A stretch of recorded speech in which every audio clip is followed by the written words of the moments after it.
Haben Sie schon mal außer dem Tor in einer anderen Position gespielt? Also in meiner Freizeit habe ich schon ganz gerne immer im Feld gespielt, aber ich habe mit 4 Jahren begonnen, Fußball zu spielen im Verein und ich kam neu dazu und der Trainer hat mich sofort ins Tor gesteckt, weil sie zu der Zeit noch keinen Torwart hatten und deshalb, eigentlich war mein Wunsch schon im Feld zu spielen, aber das war so ein bisschen aus der Not geboren und ich habe mich natürlich an die Regeln gehalten, was der Trainer zu mir gesagt hat und bin dann auch nicht mehr aus dem Tor rausgekommen. Was hast du noch für Hobbys außer Fußball? Grundsätzlich bin ich eher ein Typ, der gerne draußen ist, der gerne wandert, in der Natur ist oder Rad fährt. Und was ich auch so sehr gern mag, ist, wenn ich Zeit im Urlaub habe, halt zu reisen. Also das sind eigentlich meine Hobbys. Was essen Sie gerne? Ja, ich esse gerne viel und alles, was schmeckt. Also kommt drauf an. Normalerweise zum Frühstück ist es so, dass ich ganz gerne Porridge esse, weil das auch Kraft gibt für den Tag. Zum Mittagessen eher so eine Kleinigkeit und ich bin jemand, der gerne abends ein bisschen mehr isst eigentlich und auch mal gerne Fleisch oder auch gerne was vom Italiener und bin da sehr breit und vielseitig aufgestellt. Wie ist es denn so als Fußballleben? Eigentlich ganz gut. Wir haben natürlich auch viele Termine. Ich muss sagen, dass so ein Termin wie heute ein sehr angenehmer Termin ist, weil man auch sehr gute Fragen gestellt bekommt von euch. Und es Spaß macht, grundsätzlich Sport zu treiben. Das habe ich ja vorhin schon mal gesagt. Meine Hobbys sind auch der Sport und ich liebe den Fußball und deshalb gehe ich natürlich gerne ins Training und spiele sehr gerne. Spielst du ein Instrument? Hier rechts neben mir sitzt mein Gitarrenlehrer, aber der fordert mich nicht so richtig, muss ich sagen. Wenn du Zeit hättest. Nein, also ich sag mal, ich habe die Gitarre an die Seite gelegt und ich musste mich eher so auf meine Gesundheit und auf den Fußball konzentrieren. Und vielleicht kommt das noch nach der Karriere, dass ich mich wirklich darauf fokussiere, dass ich ein Instrument erlerne, aber grundsätzlich bin ich musikalisch. Ja. Und ich bin aber trotzdem ein schlechter Schüler, weil ich nicht so oft zum gut Gitarrenunterricht gegangen bin. Wie fühlt es sich an, der beste Torwart der Welt zu sein? Ja, es ist so, dass ich natürlich stolz bin darauf, dass ich die Auszeichnung bekommen habe, aber es ist nicht so, dass ich mit dem Gedanken aufstehe, ich bin der beste Torwart der Welt.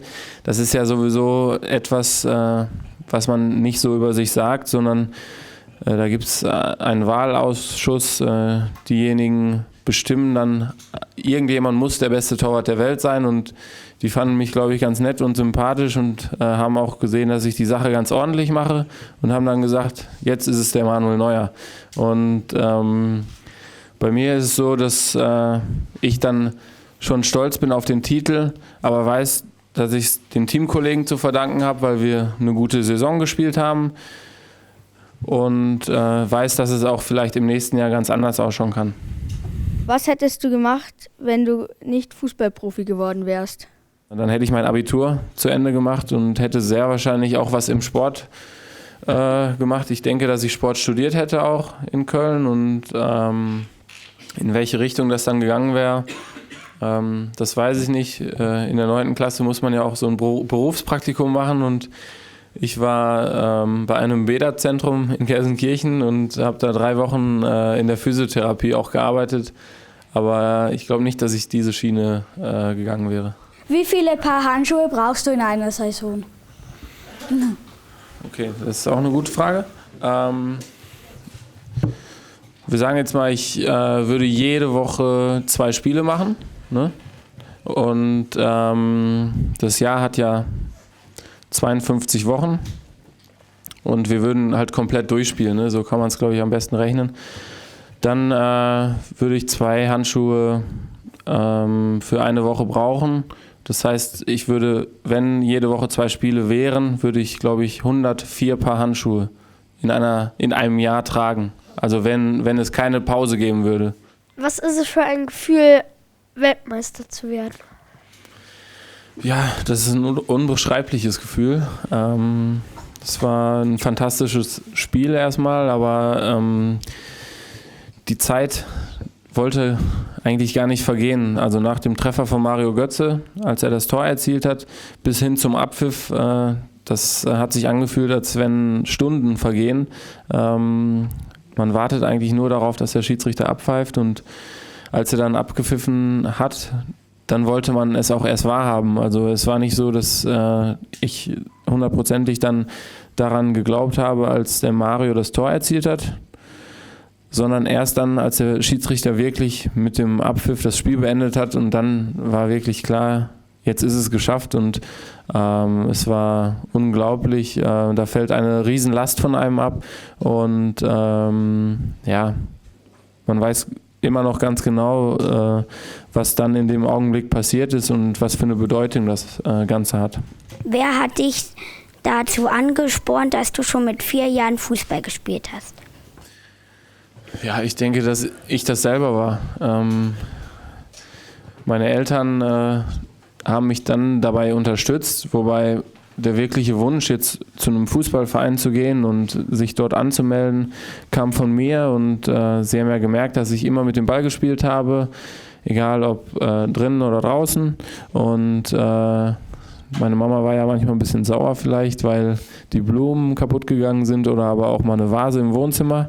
Und deshalb hat sie gesagt, mach das lieber auf dem Platz im Fußballverein, dann bleiben unsere Möbel verschont. Welche Musik hörst du besonders gerne?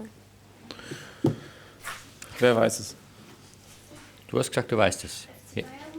FC Bayern Musik, genau. Hast du ein Haustier?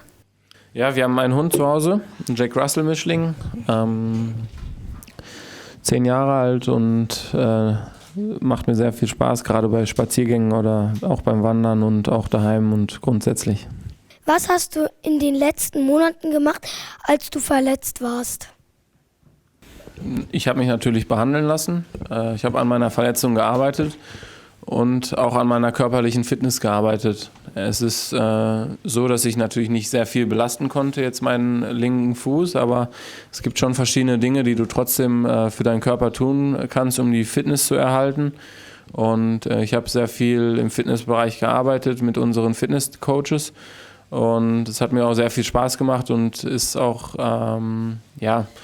täglich der Fall, wenn wir das gleich hier wieder beenden und ihr dann Richtung Arena später geht, dann habe ich auch schon wieder trainiert mit meinem Fitnesstrainer und muss täglich wirklich alles geben, damit ich das Fitnesslevel aufrechterhalte, weil es natürlich ein bisschen schwieriger ist, wenn man nicht laufen gehen kann und wenn man nicht Fahrrad fahren kann zum Beispiel, dass man dieses Niveau, was wir Leistungssportler brauchen, einfach behalten. Was möchtest du mit den Bayern noch erreichen? Ja, das Gute ist, wir haben schon sehr viel erreicht, aber ich glaube, man merkt in der Mannschaft und bei den Spielern, dass wir noch hungrig sind und noch nicht satt sind, und natürlich wird von den Fans immer sehr viel erwartet, und wir haben auch hohe Ansprüche an uns und wollen, wenn es möglich ist, immer das Triple gewinnen, aber wir wissen, dass es in der Vereinsgeschichte halt auch wirklich einmal so der Fall war und das was ganz Besonderes war, und trotzdem ist unser Ziel, immer in allen Wettbewerben so lange wie möglich dabei zu sein und dann auch möglichst die Titel einzufahren. Also wir sind hungrig und wollen möglichst natürlich in der Champions League auch viel erreichen. In der Meisterschaft sieht es gut aus, und im DFB-Pokal haben wir das nächste Spiel gegen Paderborn und wollen in die nächste Runde einziehen.